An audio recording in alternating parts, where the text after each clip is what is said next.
Hello കുട്ടികളെ, നമ്മുടെ BSc നോട്ട്സിന്റെ പുതിയൊരു ക്ലാസ്സിലേക്ക് സ്വാഗതം. ഞാൻ PPT ഷെയർ ചെയ്യാം. ഇന്നലെ നമ്മൾ പഠിപ്പിച്ചുകൊണ്ടിരുന്ന ഭാഗത്ത് കുറെ ക്വസ്റ്റ്യൻസും കൂടെ ഉണ്ടായിരുന്നു ലാസ്റ്റ് പറയാന്. അപ്പൊ അതും കൂടി ഒന്ന് പറഞ്ഞിട്ട് നമുക്ക് പുതിയ പാർട്ടിലേക്കും കൂടെ ഒന്ന് കടന്നു പോകാം.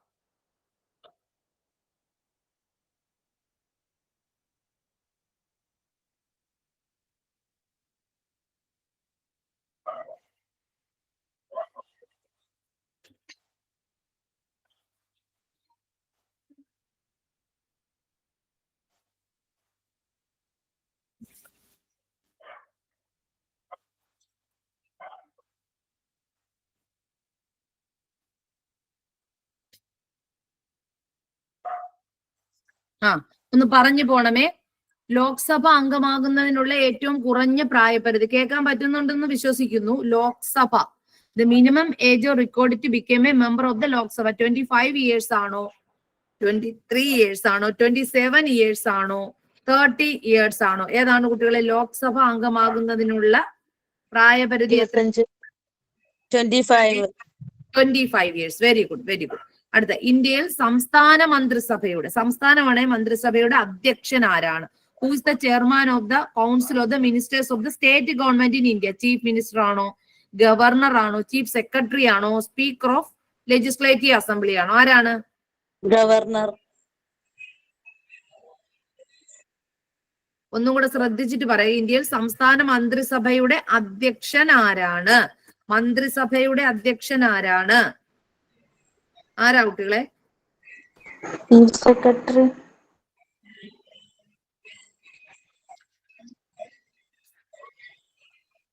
ചീഫ് മിനിസ്റ്റർ ആണ് കേട്ടോ, ചീഫ് മിനിസ്റ്റർ ആണ്, ഇല്ലാതെ ഗവർണർ അല്ല. ഇന്ത്യയിൽ ഒരു സംസ്ഥാനങ്ങളുടെ മന്ത്രിസഭയുടെ അധ്യക്ഷൻ എന്ന് പറയുന്ന ഗവർണർ അല്ല, പിന്നെ ചീഫ് മിനിസ്റ്റർ ആണ് കേട്ടോ. Head of the council of minister of state എന്നറിയപ്പെടുന്ന ആരാണ്? Chief minister. തെറ്റാതെ പഠിച്ചു വെച്ചോളൂ, ചീഫ് മിനിസ്റ്റർ കേട്ടോ. മനസ്സിലായെന്ന് വിശ്വസിക്കുന്നു. ഓക്കെ, അങ്ങനെയാണെങ്കിൽ അടുത്ത ക്വസ്റ്റ്യൻ. ഇത് നമ്മൾ കഴിഞ്ഞ ക്ലാസ്സിൽ പറഞ്ഞതാണ്, ഞാൻ ഓരോന്ന് എടുത്തെടുത്ത് പറഞ്ഞു പോയില്ല, പക്ഷെ ക്വസ്റ്റ്യൻ അങ്ങനെ തന്നെ വന്നു. അപ്പൊ അത് നിങ്ങൾ ക്ലിയർ ആക്കി പഠിക്കണം. നമ്മൾ കഴിഞ്ഞ ക്ലാസ്സിൽ ഓർമ്മ ഉണ്ടോ? ഫണ്ടമെന്റൽ റൈറ്റ്സ് എല്ലാം പറഞ്ഞു പോയി നിങ്ങളുടെ അടുത്ത്. പക്ഷെ ഇത് അതിന്റെ അകത്തുനിന്ന് ഒരു ക്വസ്റ്റ്യൻ ആണ് എടുത്ത് ചോദിച്ചിരിക്കുന്നത്. നമ്മൾ 14, 15 അങ്ങനെ പറഞ്ഞു പോയി. 19 മുതൽ 23, 22, 23 പറഞ്ഞു. ഓർമ്മ ഉണ്ടോ? 19 ഫ്രീഡത്തെ കുറിച്ച് പറഞ്ഞു, ഇക്വാലിറ്റിയെ കുറിച്ച് പറഞ്ഞു. 15, 14 മുതൽ 12 മുതൽ 35 വരെയാണ് ഫണ്ടമെന്റൽ റൈറ്റ്സ്. 12 മുതൽ 35 വരെ. കോൺസ്റ്റിറ്റ്യൂഷണൽ റെമഡീസിനെ കുറിച്ച് കഴിഞ്ഞ ക്ലാസ്സിൽ പറഞ്ഞു 32. റിട്ടുകളെ കുറിച്ച് പറഞ്ഞു 32. ഓർമ്മ ഉണ്ടോ? 19 സ്വാതന്ത്ര്യങ്ങളെ കുറിച്ച് പറഞ്ഞു. 23 ബാലവേല നിരോധനത്തെ കുറിച്ച് പറഞ്ഞു. അപ്പൊ ഇവിടെ പറഞ്ഞിരിക്കുന്നത് ഇന്ത്യൻ ഭരണഘടനയിലെ ഏത് അനുച്ഛേദമാണ് നിയമത്തിന്റെ മുന്നിൽ എല്ലാവരും സമന്മാരാണ് എന്ന് ഉറപ്പുവരുത്തുന്നത്? നിങ്ങൾക്കൊന്ന് പറയാമോ ഏത് ആർട്ടിക്കിൾ ആണെന്നുള്ളത്? ഏത് article? Article 14. Very good. Article 14 പറഞ്ഞിരിക്കുന്നത് നിയമത്തിന്റെ മുന്നില് എല്ലാവരും സമന്മാരാണ് എന്ന് പറഞ്ഞിരിക്കുന്ന ആർട്ടിക്കിൾ 14. അതൊന്ന് ക്ലിയർ ആയിട്ടൊന്ന് പഠിച്ചു വെച്ചോണം കേട്ടോ. മനസ്സിലായിട്ടുണ്ടോ? പിന്നെ എല്ലാ തരത്തിലുള്ള ഡിസ്ക്രിമിനേഷൻസുകൾക്കും എതിരായിട്ടുള്ള ആർട്ടിക്കിൾ ഏതാണ് കുട്ടികളെ? Prohibit all type of discrimination, അതായത് ജാതി, മത, വർണ്ണ, വർഗം ഇല്ലാതെ വിവിധ തരത്തിലുള്ള എല്ലാ തരത്തിലുള്ള ഡിസ്ക്രിമിനേഷൻസുകളെയും പ്രൊഹിബിറ്റ് ചെയ്തുകൊണ്ടിട്ടുള്ള ഒരു ആർട്ടിക്കിൾ ഏതാണ് കുട്ടികളെ? പറയാമോ? പ്രൊഹിബിഷൻ ഓഫ് ഡിസ്ക്രിമിനേഷൻ, ജാതി, മത, വർണ്ണ, വർഗീയ വ്യത്യാസങ്ങൾക്കുള്ള എല്ലാ തരത്തിലുള്ള ഡിസ്ക്രിമിനേഷൻസുകളെയും ഒഴിവാക്കുക എന്ന് വിവച്ഛേദിക്കുന്ന അനുച്ഛേദമായതാണ് ആർട്ടിക്കിൾ 15. ഒന്ന് എഴുതി വെച്ചോണം. ആർട്ടിക്കിൾ 15. ആർട്ടിക്കിൾ 15 അത് എപ്പോഴും ചോദിക്കും കേട്ടോ. 15, 14 വളരെ ഇമ്പോർട്ടന്റ് ആണ്. 15 മനസ്സിലായോ? 15 മനസ്സിലായോ കുട്ടികളെ? 15ന്റെ പ്രത്യേകത എന്താണ്? 14 മനസ്സിലായി, 15 മനസ്സിലായി. തുല്യ ജോലി. ആർട്ടിക്കിൾ 15 എന്തുമായിട്ട് ബന്ധപ്പെട്ടിരിക്കുന്നു? ഡിസ്ക്രിമിനേഷൻ അല്ലേ, വിവച്ഛേദങ്ങളല്ലേ, പലതരത്തിലുള്ള എന്താ പറയുന്നത്, ഡിസ്ക്രിമിനേഷൻസ് പവേഴ്സുകൾ, പ്രൊഹിബിറ്റ്സ്, അതിനെയൊക്കെ തടയും. അതായത് ജാതിയുടെയോ മതത്തിന്റെയോ വർണ്ണത്തിന്റെയോ വർഗത്തിന്റെയോ പേരിലുള്ള ഒരു തരത്തിലുള്ള ഡിസ്ക്രിമിനേഷൻസുകളും പാടുള്ളതല്ല. അതാണ് 15. മനസ്സിലായോ? ഇനി അങ്ങനെയാണെങ്കിൽ കുട്ടികളെ ആർട്ടിക്കിൾ 16 ആരാ? 16 എന്താ? തുല്യ ജോലിക്ക് തുല്യ വേതനം. എന്താ കുട്ടികളെ തുല്യ ജോലിക്ക് തുല്യ വേതനത്തെ കുറിച്ച് പറയുന്നത്? ഈക്വാലിറ്റി ഓഫ് ഓപ്പർച്യൂണിറ്റി, തുല്യ അവസര സമത്വം. അതായത് ഒറ്റ വെടിക്ക് നമുക്ക് അവസര സമത്വം വേണമെങ്കിൽ പറയാം. അതായത് തുല്യ ജോലിക്ക് ആണുങ്ങൾക്കും പെണ്ണുങ്ങൾക്കും ഒക്കെ തുല്യ ജോലിക്ക് തുല്യ വരുമാനം. മൊത്തത്തിൽ നമുക്ക് എന്താ പറയുന്നത്? ഓപ്പർച്യൂണിറ്റി, അവസര സമത്വത്തെ കുറിച്ച് പ്രതിപാദിക്കുന്ന ആർട്ടിക്കിൾ. അങ്ങനെ ആയിരിക്കും ചോദിക്കുന്നത്. അവസര സമത്വം എന്താ പറയുന്നത്? അവസര സമത്വം പറയാമോ? 16. അവസര സമത്വത്തെ കുറിച്ച് പറയുന്നത് എന്താ കുട്ടികളെ? 16ലാണ് അവസര സമത്വത്തെ കുറിച്ച് പറയുന്നത്. അപ്പൊ അത് 16. അപ്പൊ നമുക്ക് 15 കിട്ടി, 14 കിട്ടി, 17 എല്ലാവർക്കും അറിയാലോ. എന്താ? അൺടച്ചബിലിറ്റി. 17 അൺടച്ചബിലിറ്റി. 16 എന്താണ്? അവസര സമത്വം. അവസര സമത്വം. Equality of opportunity in public employment. അതായത് പബ്ലിക് എംപ്ലോയ്മെന്റിൽ എല്ലാവർക്കും തുല്യ അവസര സമത്വം ഉറപ്പാക്കുക. 16. മനസ്സിലായോ? മനസ്സിലായോ കുട്ടികളെ? 15, 16 എല്ലാം ഒന്ന് പറഞ്ഞേ. 14, 15, 16, 14 നമ്മൾ പറഞ്ഞു. പിന്നെ ഭരണഘടനയുടെ ഏത് അനുച്ഛേദമാണ് നിയമത്തിന്റെ മുന്നിൽ എല്ലാവരും സമന്മാരാണ്? 14. മനസ്സിലായില്ലേ? അവസര സമത്വത്തെ കുറിച്ച് പറയുന്ന 16. എല്ലാ തരത്തിലുള്ള ഡിസ്ക്രിമിനേഷൻസുകൾക്കും എതിരായിട്ടുള്ള ആർട്ടിക്കിൾസ് ആണ്. ജാതി മത വർണ്ണ വർഗ ഭേദമില്ലാതെ എല്ലാവരും തുല്യരാണ്. അതാണ് ഡിസ്ക്രിമിനേഷൻ എഗെയിൻസ്റ്റ് ആയിട്ടുള്ള 15. 17 അൺടച്ചബിലിറ്റി. നിയമത്തിന്റെ മുന്നിൽ എല്ലാവരും സമന്മാരാണ്. ആർട്ടിക്കിൾ 14. മനസ്സിലായോ? ഹലോ, ക്ലിയർ ആണേ? അടുത്തൊരു ക്വസ്റ്റ്യൻ. ഈ ക്വസ്റ്റ്യനും നിങ്ങൾക്ക് ഇത് ഞാൻ ഇപ്പൊ പറഞ്ഞത് പഠിക്കാതെ പോവരുത് കേട്ടോ പരീക്ഷയ്ക്ക്. 14, 15, 16, 17 എഴുതി വെച്ച് പഠിച്ചോ. അതിന്റെ അകത്തുനിന്ന് ക്വസ്റ്റ്യൻ ക്ലിയർ ആയിട്ട് ചോദിക്കും. ചോദിക്കാതെ ഇരിക്കില്ല. അത് ശ്രദ്ധിച്ചിരിക്കുക. ഇനി കുട്ടികളെ പറഞ്ഞ കുട്ടികളെ, ഞാൻ താഴെ തന്നിരിക്കുന്ന കേന്ദ്ര ഗവൺമെന്റിന്റെ നിയമനിർമ്മാണം നടത്താൻ കഴിയുന്ന വിഷയങ്ങൾ ഉൾപ്പെട്ട പട്ടികയ്ക്ക് പറയുന്ന പേരെന്ത്? State list, union list. അത് എളുപ്പമാണ്. ഒരു ബുദ്ധി പ്രയോഗിച്ചാൽ പറയാൻ പറ്റും. കേന്ദ്ര ഗവൺമെന്റിന്റെ നിയമനിർമ്മാണമാണ്. അപ്പൊ നമുക്ക് സ്റ്റേറ്റ് ലിസ്റ്റ് ആണോ, യൂണിയൻ ലിസ്റ്റ് ആണോ, കൺകറന്റ് ലിസ്റ്റ് ആണോ, റെസിഡ്യൂറി പവേഴ്സ് ആണോ കുട്ടികളെ?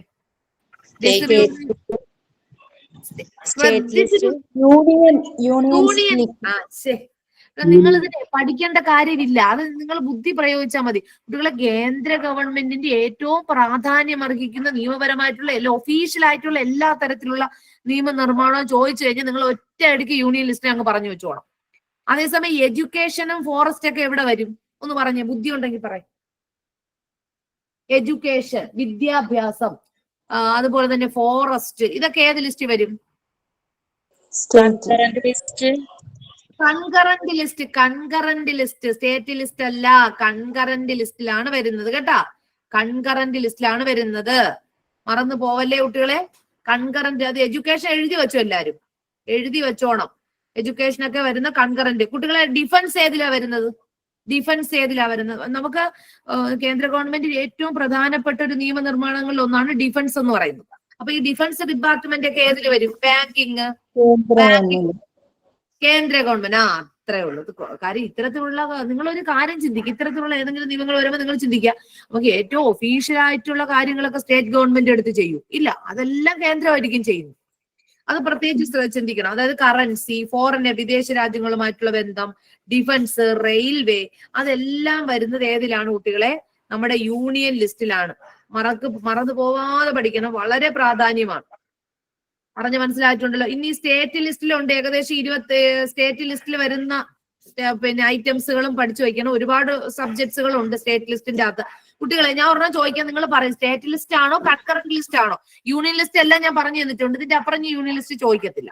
നിങ്ങൾ പറയണം ഇത് ഏത് ലിസ്റ്റ് ആണ്. ഞാൻ വെറുതെ ഒന്ന് പറയാം, നിങ്ങൾ പറഞ്ഞു നോക്കൂ. പബ്ലിക് ഹെൽത്ത് ഏത് ലിസ്റ്റിന്റെ അകത്ത് വരും? Public health. പൊതുജനാരോഗ്യം, കൃഷി, മത്സ്യബന്ധനം, ഇതൊക്കെ ഏതിന്റെ അകത്ത് വരും? നിങ്ങൾ അഭിപ്രായത്തിൽ ചുമ്മാ ഒന്ന് പറഞ്ഞു നോക്കിയേ. Union list, state list. ഇവിടെ ഒന്നുകൂടി ശ്രദ്ധിക്കൂ. പൊതുജനാരോഗ്യം, ഫിഷറീസ്, ഇതൊക്കെ കേന്ദ്ര ഗവൺമെന്റ് ആണോ ഇതൊക്കെ നോക്കി നടത്തുന്നത്? സ്റ്റേറ്റ് ലിസ്റ്റ് എഴുതി വെച്ച് പഠിക്കൂ. എഴുതി പഠിക്കൂ. ഇവിടെ നിങ്ങൾ എഴുതി വെച്ച് പഠിക്കണം. കാര്യം എന്തെന്നറിയാവോ? ഇത് ഇനി നോട്ട്ബുക്ക് എടുത്ത് വായിച്ചാ പഠിക്കേണ്ടത്. ഞാനിപ്പോ ഇവിടെ പറയുന്നതെല്ലാം നോട്ട്ബുക്ക് എടുത്ത് എഴുതി വെച്ച് പഠിക്കണം. പിന്നും ക്വസ്റ്റ്യൻ നോക്കണം. പിന്നെ നിങ്ങൾ നമുക്ക് ഇന്നും കൂടെ ഉള്ളു സോഷ്യൽ സയൻസിന്റെ ക്ലാസ്. നിങ്ങളത് പിന്നും എന്ത് ചെയ്യണം? ഇങ്ങനെ വേറെ വേറെ ക്വസ്റ്റ്യൻസ് എടുത്ത് വെച്ച് നോക്കുമ്പോൾ നിങ്ങൾക്ക് പിന്നും ക്വസ്റ്റ്യൻ കിട്ടും. മനസ്സിലായില്ല? ഇല്ലാതെ നിങ്ങൾ ചുമ്മാ ഇതിന്റെ ക്ലാസ് കണ്ട് റെക്കോർഡിംഗ് കണ്ട് പോയി കഴിഞ്ഞാൽ മനസ്സിലാവത്തില്ല. നോട്ട് എഴുതി പഠിക്കണം. നോട്ട്ബുക്ക് എടുത്ത് വെച്ചിട്ട് സ്റ്റേറ്റ് ലിസ്റ്റ് ഇത്രയും ഐറ്റംസ്, യൂണിയൻ ലിസ്റ്റ് ഇത്രയും ഐറ്റംസ്, അങ്ങനെയാണ് പഠിക്കേണ്ടത്. കേട്ടോ കുട്ടികളെ? അപ്പൊ എഴുതിക്കോ. പബ്ലിക് ഹെൽത്ത് ഞാൻ പറഞ്ഞു തരുന്ന ഓടി എഴുതണമേ. പബ്ലിക് ഹെൽത്ത്, പൊതുജനാരോഗ്യം, കൃഷി, മത്സ്യബന്ധനം. കേട്ടോ കുട്ടികളെ? അപ്പൊ ഏകദേശം 61 നിങ്ങൾക്ക് അത്രയും ലിസ്റ്റ് ഒന്നും അങ്ങനെയൊന്നും എടുത്ത് ചോദിക്കില്ല, എങ്കിലും ഞാൻ പറഞ്ഞതാണ്. 61 ഐറ്റംസുകൾ ഇപ്പൊ ഇതിന്റെ അകത്ത് ഉൾപ്പെടുത്തിയിട്ടുണ്ട്. ഇതിന്റെ അകത്ത് ഇതൊക്കെയാണ് ഏറ്റവും കൂടുതൽ ചോദിക്കുന്നത് കേട്ടോ. പൊതുജനാരോഗ്യം, പബ്ലിക് ഹെൽത്ത് ആൻഡ് സാനിറ്റേഷൻ, പിന്നെ ലോക്കൽ ഗവൺമെന്റ്, അഗ്രികൾച്ചർ, പിന്നെ അതുപോലെ തന്നെ എന്താ പറയുന്നത്, ഇതൊക്കെ ഇങ്ങനെയൊക്കെയുള്ള കുറെ പ്രധാനപ്പെട്ട വിഷയങ്ങളൊക്കെ ചർച്ച ചെയ്യുന്നത് ആരാണ്? സ്റ്റേറ്റ് ലിസ്റ്റിന്റെ അകത്താണ് കേട്ടോ. സ്റ്റേറ്റ് ലിസ്റ്റിന്റെ അകത്താണ്. ഓക്കെ, അപ്പൊ ഇത്രയും കാര്യം മനസ്സിലായോ? ഹലോ മനസ്സിലായോ? യൂണിയൻ ലിസ്റ്റ്, സ്റ്റേറ്റ് ലിസ്റ്റ് ഒന്ന് പറഞ്ഞു തരൂ, ഒന്ന് ഓടി ഒന്ന് പറഞ്ഞു തരൂ. പരീക്ഷയ്ക്ക് വരും, അതുകൊണ്ട് ചോദിച്ചെന്നേ ഉള്ളൂ.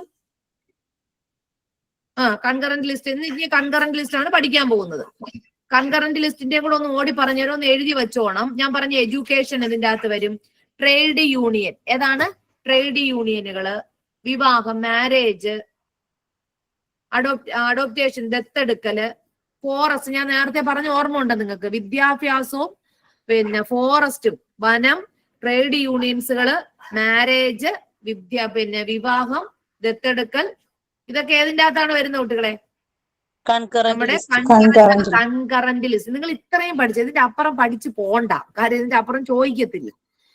നിങ്ങൾ ആക്ച്വലി നിങ്ങൾ കാറ്റഗറി 2കാർക്ക് ഇത്രയാണ് വരുന്നത് കേട്ടോ. എഡ്യൂക്കേഷൻ ചോദിക്കും, കറക്റ്റ് കൺകറന്റ് ചോദിക്കും, ഫോറസ്റ്റ് ചോദിക്കും, ട്രേഡ് യൂണിയൻസ് ചോദിക്കും. അപ്പൊ ഞാൻ ഈ പറഞ്ഞ ഇത്രയും കൂടി എഴുതി ഒന്ന് വച്ചിരിക്കണം. ഇനിയിപ്പോ ഇവര് പുതിയ ലെവൽ അനുസരിച്ച് അവർ കുറെ മാറ്റം വരുത്തുമെങ്കിലും അറിയില്ല, എങ്കിലും ഒരു ബുദ്ധി പ്രയോഗിക്കുന്നവർക്ക് ഇത് കൃത്യമായിട്ട് കിട്ടും. യൂണിയൻ നിങ്ങൾ ഇനി ഒരു കാലത്ത് മറക്കില്ലല്ലോ. മറക്കൂ കുട്ടികളെ യൂണിയൻ ലിസ്റ്റ്? പറയടേ, യൂണിയൻ മറക്കൂ? ഇവിടെ വളരെ ഒഫീഷ്യൽ ആയിട്ടുള്ള വിഷയങ്ങൾ ചർച്ച ചെയ്യുന്ന കേന്ദ്ര ഗവൺമെന്റ് ആണ്, അത് സ്റ്റേറ്റ് ഗവൺമെന്റിന് വിടത്തില്ല. അപ്പൊ അത് അതിലോട്ട് അങ്ങോട്ട് പോയാൽ മതി. ഇത് മൂന്നും പഠിച്ചു വച്ചിരിക്കുക.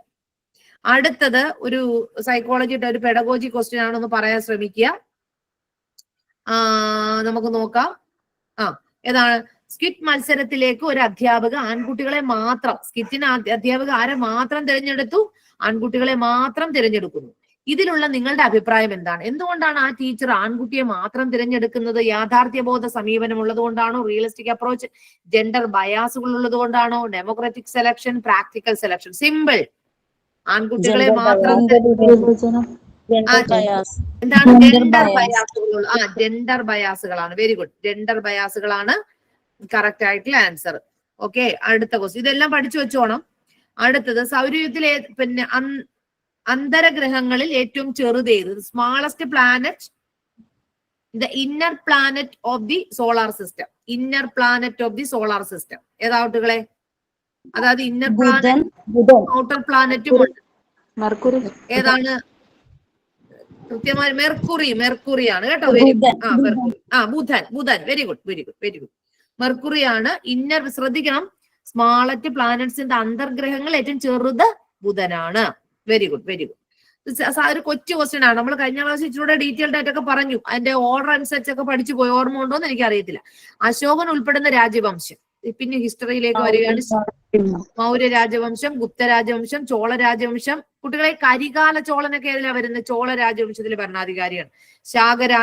ശാകരാജവംശത്തിലാണ് മാവൂസ് ഒക്കെ വരുന്നത്. പിന്നെ ഏൻഷ്യന്റ് ഇന്ത്യൻ ഹിസ്റ്ററി ഒക്കെ വല്ല പിടുത്തമുണ്ടോ? ഏൻഷ്യന്റ് ഇന്ത്യൻ ഹിസ്റ്ററി കൃത്യമായിട്ട് അതിന്റെ അകത്തുനിന്ന് ക്വസ്റ്റ്യൻ ചോദിക്കും. ചന്ദ്രഗുപ്ത സെക്കൻഡ്, വിക്രമാദിത്യ എന്നറിയപ്പെടുന്ന ആരാണ് കുട്ടികളെ? വിക്രമാദിത്യനും വേതാളം എന്നൊക്കെ അറിയപ്പെടുന്നത് ഏത് ചന്ദ്രഗുപ്തനെയാണ്? ചന്ദ്രഗുപ്തനെയാണോ സമുദ്രഗുപ്തനെയാണോ? ആരാണ്? ഓടി പറയാമോ? Very good.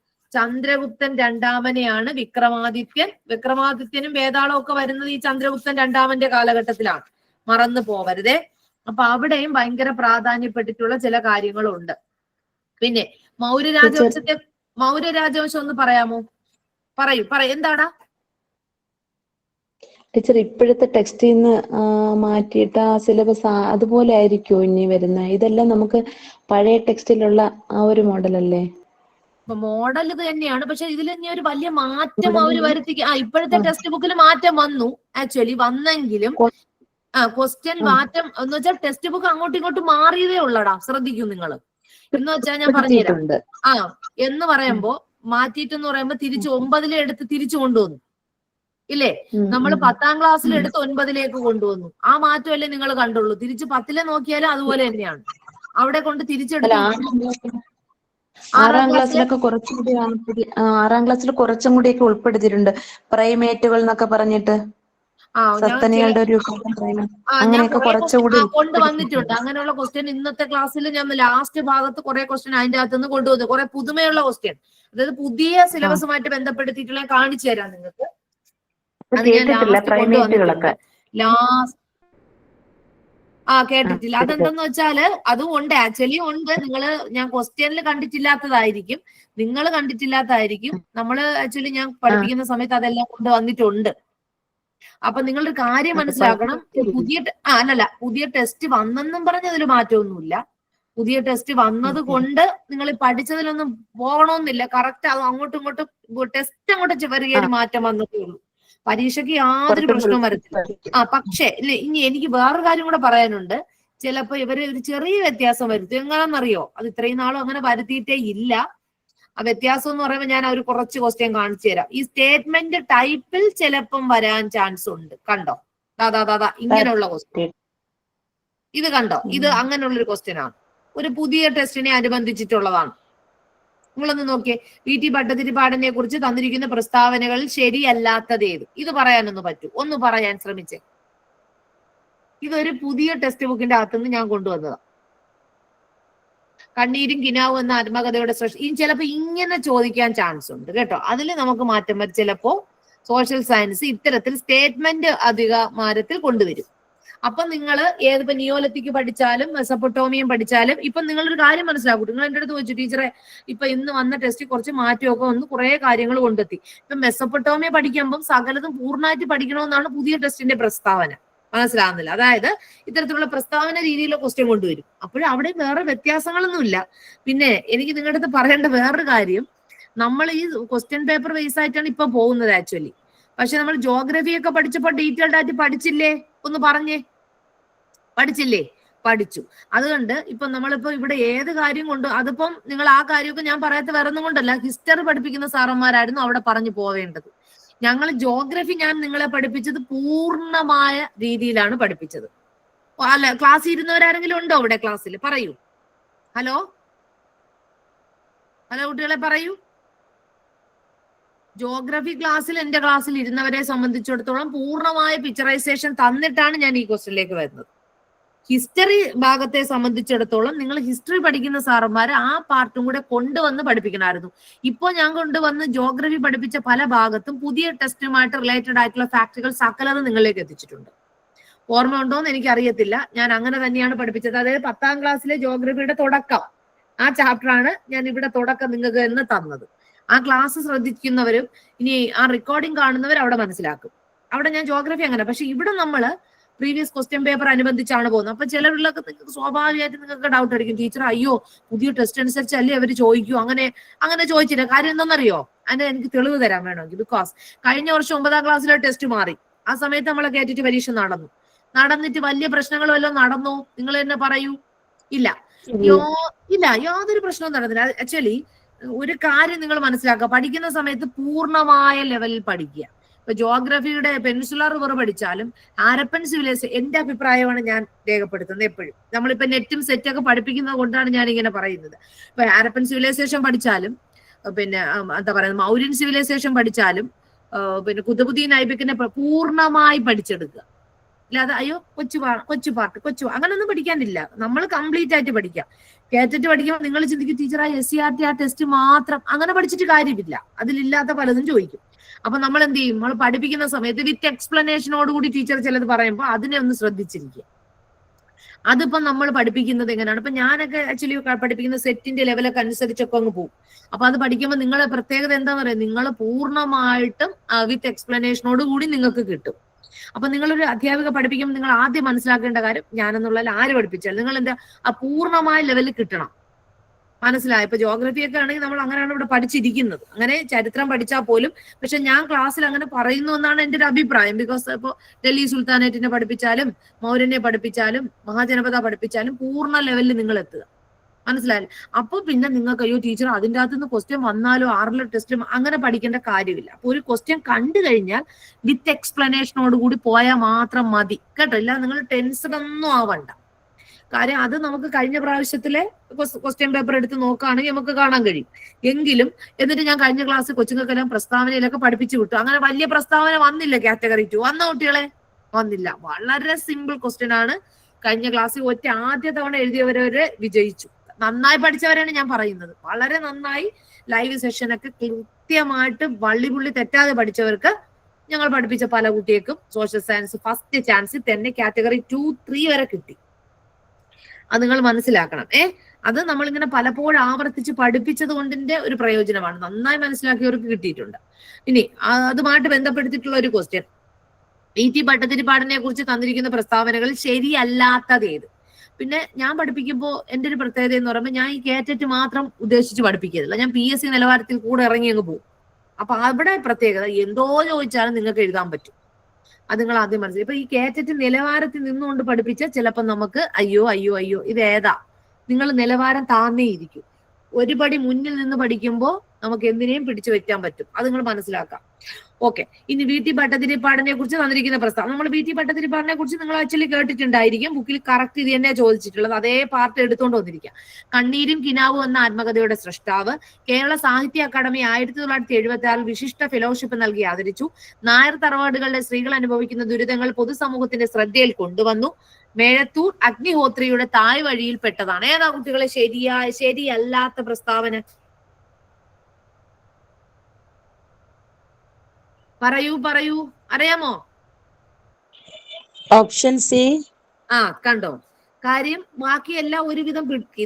നിങ്ങൾക്ക് ആ തെറ്റ് ഉടനടി കണ്ടുപിടിച്ചു. VT ഭട്ടതിരിപ്പാടെന്ന് പറയുമ്പോൾ ടീച്ചർ എന്തായാലും ബ്രാഹ്മൺ സമുദായത്തിന് വേണ്ടി നിലകൊണ്ട വ്യക്തിയാണ്. അപ്പൊ ഈ നായേഴ്സ് വരുമ്പോൾ നമ്മൾ അധികം ഒന്നും നോക്കില്ല, നേരെ പോകും. അത്രയേ ഉള്ളൂ. കണ്ടോ? പിന്നെ വേറൊരു കാര്യം പറയണം, നമ്മൾ എത്രത്തോളം പഠിച്ചു എന്നുള്ളതല്ല, ലോജിക്കൽ റീസണിങ് പവർ, നിങ്ങളുടെ തിങ്കിങ് പവർ ഇവിടെ ഉണ്ടോ എന്നാണ് അവർ നോക്കുന്നത്. മനസ്സിലായോ? ചില പിള്ളേർ പറഞ്ഞു ഞാൻ സോക്കലതും പഠിച്ചു, എനിക്കെല്ലാം അറിയാൻ ടീച്ചർ, ഇനി ഒന്നുമില്ല, പരീക്ഷയ്ക്ക് ജയിക്കണമെന്നില്ല. എന്താ? ബിക്കോസ് ഈ 4 ഓപ്ഷനും കൃത്യമായിട്ട് മനസ്സിലാക്കി പഠിക്കാത്തവര്. കുറച്ചൊക്കെ അറിഞ്ഞിരിക്കണം, അത് വേറൊരു സത്യം. ഇതിന് ചൂസ് ചെയ്യാനുള്ള കഴിവ് അവരാണ് ജയിക്കുന്നത് കേട്ടോ. ഇല്ലാതെ സകലവാരും പഠിച്ചവരൊന്നും അങ്ങനെ ജയിക്കണമെന്നില്ല. അത് നിങ്ങൾ ആദ്യം മനസ്സിലാവും. അവർ അത്രയധികം വളരെ നിരീക്ഷണത്തിലായിരിക്കും. അതാണ് പറയുന്നത് അധികം ബുദ്ധിയില്ലാത്തവർ PSC കിട്ടിയെന്ന് പറയുന്നതിന്റെ ഉദ്ദേശം. ഓക്കെ കുട്ടികളെ? അപ്പൊ ഞാൻ അതുപോലത്തെ ക്വസ്റ്റ്യൻ ഇനിയും കൊണ്ടുവരാം, നിങ്ങൾ പേടിക്കണ്ട. ഇത് ഞാനൊരു എക്സാമ്പിൾ കാണിച്ചെന്നേ ഉള്ളൂ കേട്ടോ. ഇനിയും ഉണ്ട് കേട്ടോ. അതുപോലത്തെ ഞാൻ ഒരുപാട് ക്വസ്റ്റ്യൻ ലാസ്റ്റ് ഒക്കെ കൊണ്ടുവന്നിട്ടുണ്ട്. അടുത്തൊരു ക്വസ്റ്റ്യൻ, നല്ലൊരു ക്വസ്റ്റ്യൻ ആണ് വരുന്നത്. ഓരോ അന്തരീക്ഷ മർദ്ദം അനുഭവപ്പെടുന്ന, ഒരേ അന്തരീക്ഷ മർദ്ദമാണ് പ്രഷറെ അനുഭവപ്പെടുന്ന സ്ഥലങ്ങളെ തമ്മിൽ ബന്ധിപ്പിച്ചുകൊണ്ട് ഭൂപടത്തിൽ വരയ്ക്കുന്ന സാങ്കല്പിക രേഖകളാണ് ഐസോബാറുകൾ. ഇത് എപ്പോഴും ചോദിക്കുന്ന ഒരു ക്വസ്റ്റ്യൻ. അടുത്തത് വളരെ ശ്രദ്ധിച്ചിട്ടേ പറയാം. കഴിഞ്ഞ ക്ലാസ്സിലും ഞാൻ ചോദിച്ചായിരുന്നു നിങ്ങൾക്ക്. എന്താണ്? അതിൽ തെറ്റിയാണ് അവർ പറഞ്ഞിരിക്കുന്നത്. കാലാന്തരിത എന്നാണ് കേട്ടോ. മെറ്റാമോർഫിക് റോക്സിന് ഉദാഹരണം ഗ്രാനൈറ്റ് ആണോ, ചുണ്ണാമ്പ് കല്ലാണോ, സ്ലേറ്റ് ആണോ, കോളാണോ? സ്ലേറ്റ് ആണ്. Very good. ഇത് നമ്മൾ ക്ലാസ്സിൽ ഒരുപാട് പ്രാവശ്യം എല്ലാം അഗ്നേയശിലകള് അവസാദ ശിലകള്, കായാന്തരിത ശിലകൾ പറഞ്ഞു വിത്ത് എക്സാമ്പിൾ സഹിതം പഠിച്ചെടുത്തിട്ടുണ്ട്. അന്തർവേദ ശിലകളും ബാഹ്യജാത ശിലകളും നമ്മൾ പഠിച്ചു. ഇനി ഇവിടെ നമ്മൾ 5 ഇയർ പ്ലാനിനെ കുറിച്ചിട്ടുള്ള ഒരു ക്വസ്റ്റ്യൻ ആണ്. ഇപ്പൊ ഇതിന് പകരം നീതി ആയോഗ് വന്നു. ഓർമ്മ ഉണ്ടല്ലോ എല്ലാവർക്കും? 5 ഇയർ 12 പഞ്ചവത്സര പദ്ധതികളെ നമുക്ക് ഉണ്ടായിരുന്നുള്ളൂ. 12ാമത്തെ പഞ്ചവത്സര പദ്ധതിയിൽ നമുക്ക് ഏറ്റവും കൂടുതൽ പ്രാധാന്യം കൊടുത്തിട്ടുള്ളത് സുസ്ഥിര വികസനം, സസ്റ്റൈനബിൾ ഡെവലപ്മെന്റ്. അത് എപ്പോഴും ചോദിക്കും ഈ 12ാം പഞ്ചവത്സര പദ്ധതി. കേട്ടോ കുട്ടികളെ? ഇനി ഇതിന്റെ ഉത്തരം പറയൂ. ഇന്ത്യൻ പ്ലാൻ ഹോളിഡേ കാലഘട്ടം 56-69, 66-69, 76-79, 86-89. ഇതൊക്കെ ഇയർ ക്രോണോളജി ബേസ് ആണ്. ഏതാണ് നിങ്ങളുടെ അഭിപ്രായത്തിൽ? പ്ലാൻ ഹോളിഡേ കുറച്ച് നാൾ നിർത്തിവെച്ചു. ഏതാണ് ആ വർഷം? 66-69. മിടുക്കി. Very good. കണ്ട, വളരെ അധികം ശ്രദ്ധിച്ചു പോകുന്നവർക്ക് പഞ്ചായത്ത് രാജ് സ്ഥാപനങ്ങളിലേക്കുള്ള തിരഞ്ഞെടുപ്പ് ഓരോ തവണയും നടക്കുന്നത് എത്ര വർഷം കൂടുമ്പോഴാ? 3 വർഷം, 4 വർഷം, 5 വർഷം, 6 വർഷം? 5 വർഷം. 5 വർഷം. 5 വർഷം.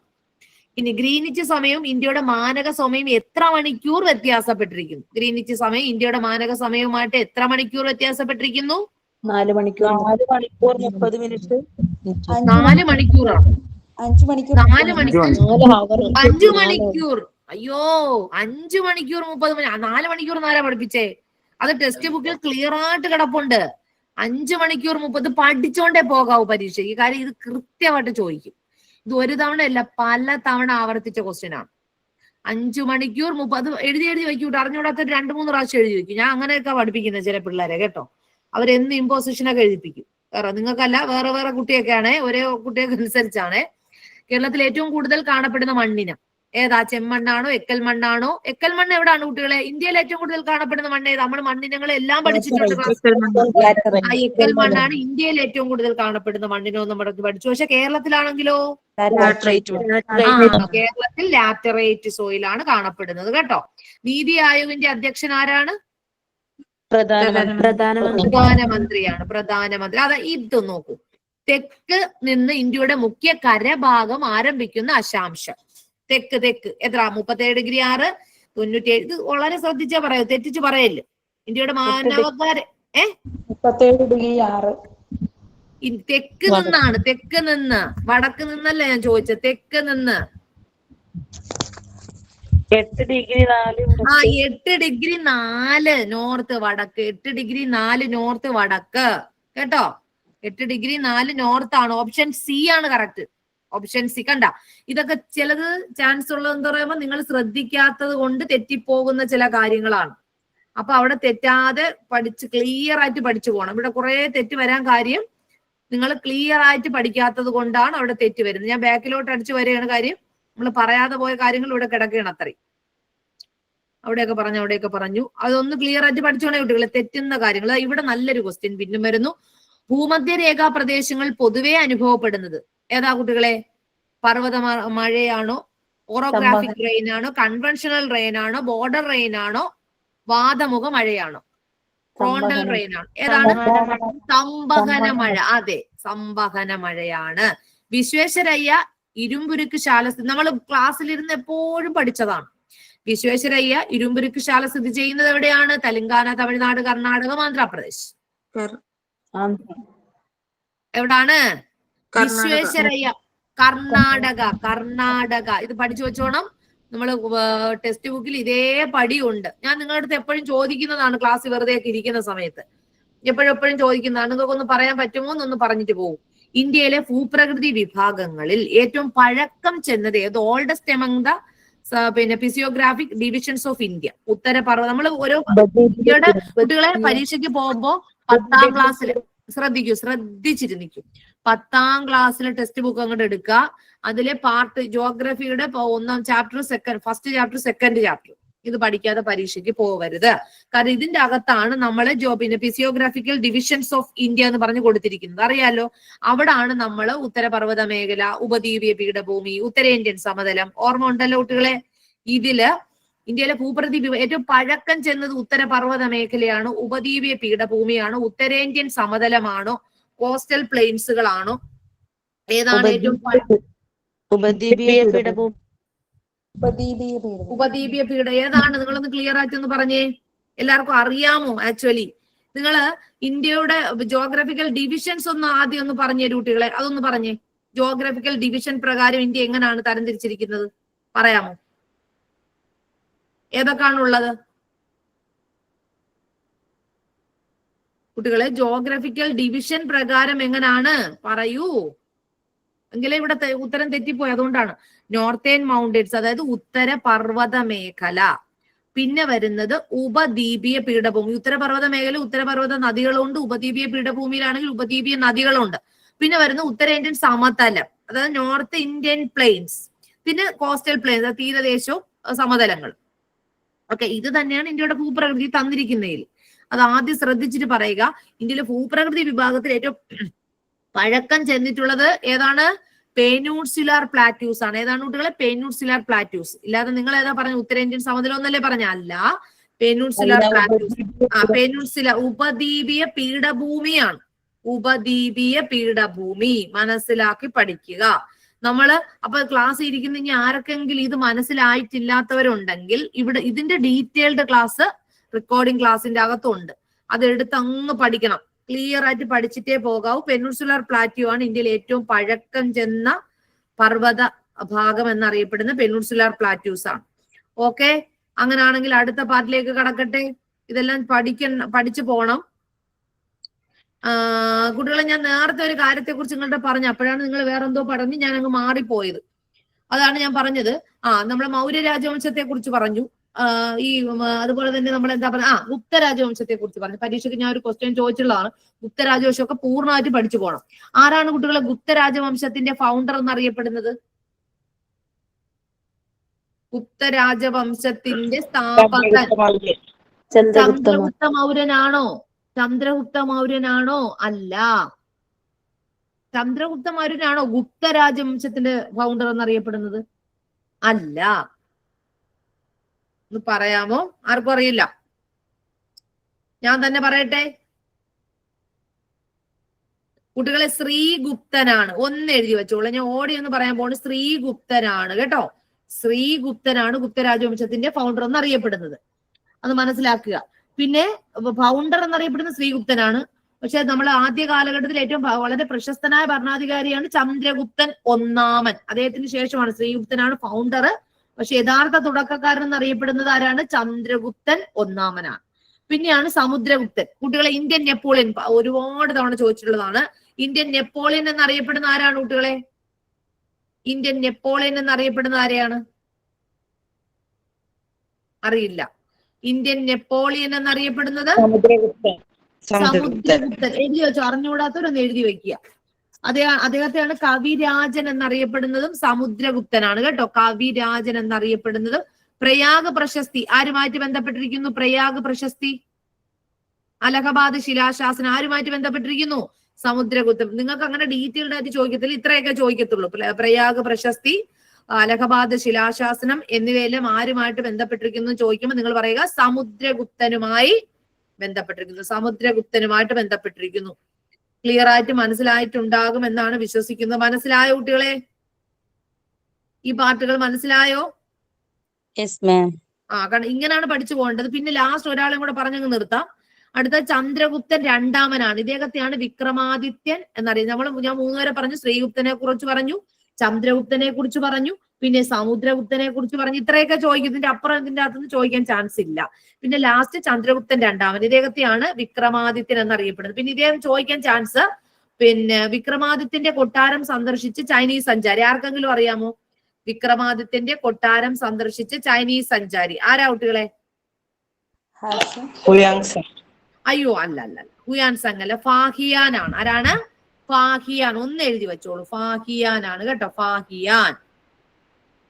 ഫാഹിയാനാണ്.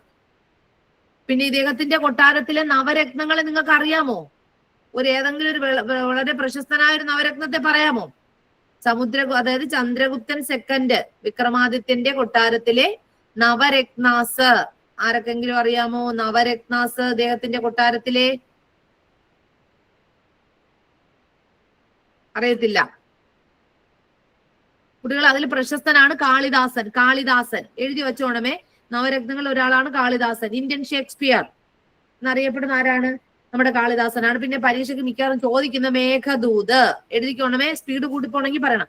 മേഘദൂത് ഒരു സന്ദേശകാവ്യമാണ്. മേഘദൂത്, കുമാരസംഭവം, രഘു. ഇതൊക്കെ പഴയ പ്രാവശ്യം ഒരുപാട് തവണ ചോദിച്ചിട്ടുണ്ട്. രഘുവംശം. ഇതൊക്കെ ആരുമായിട്ട് ബന്ധപ്പെട്ടിരിക്കുന്നു? കാളിദാസന്റെ വളരെ പ്രശസ്തമായിട്ടുള്ള കൃതികളാണ് ഞാൻ ഈ പറഞ്ഞു പോയിട്ടുള്ളത്. ഒന്നുകൂടെ പറഞ്ഞ ഏതൊക്കെയാണ് കുട്ടികളെ? അതായത് സമുദ്രഗുപ്തൻ രണ്ടാമന്റെ കൊട്ടാരത്തിലെ വളരെ പ്രശസ്തനായ ഒരു സാഹിത്യകാരനായിരുന്നു കാളിദാസൻ. ഇത് മാത്രമല്ല, നിങ്ങളത് കഴിഞ്ഞ പ്രാവശ്യത്തെ ഇപ്പോഴത്തെ മാറി വന്ന ബുക്കിൽ മാറി 8ാം ക്ലാസ്സിലെ ബുക്കിലുണ്ട്. ധന്വന്തരി കേട്ടിട്ടുണ്ടോ? ക്ഷമണകൻ, അമരഹിംസൻ, വേതാളഭട്ടി, ശംഖു, ഘടകർപ്പരൻ, കാളിദാസൻ, വരാഹമീരൻ കേട്ടിട്ടുണ്ട്. വരരുചി. ഇത് ഇത്രയുമാണ് നവരത്നാസ്. ഇതിന്റെ അകത്ത് നിങ്ങൾക്ക് ചോദിച്ച് ഞാൻ കണ്ടിട്ടുള്ളത് കാളിദാസന്റെ പ്രധാനപ്പെട്ട കൃതികളാണ്. ഏതൊക്കെയാണ്? മേഘദൂത്, കുമാരസംഭവം, രഘുവംശം, മാളവികാഗ്നമിത്രം അദ്ദേഹത്തിന്റെ സംസ്കൃത നാടകമാണ്. വിക്രമോർവശീയം അറിഞ്ഞുകൂടാത്തൊരു ചോദിക്കണം. വിക്രമോർവശീയം കേട്ടിട്ടുണ്ടോ? വിക്രമോർവശീയം ഇതൊക്കെ ആരുമായിട്ട് ബന്ധപ്പെട്ടിരിക്കുന്നു കുട്ടികളെ? കാളിദാസനുമായിട്ട് ബന്ധപ്പെട്ടിരിക്കുന്നു കേട്ടോ.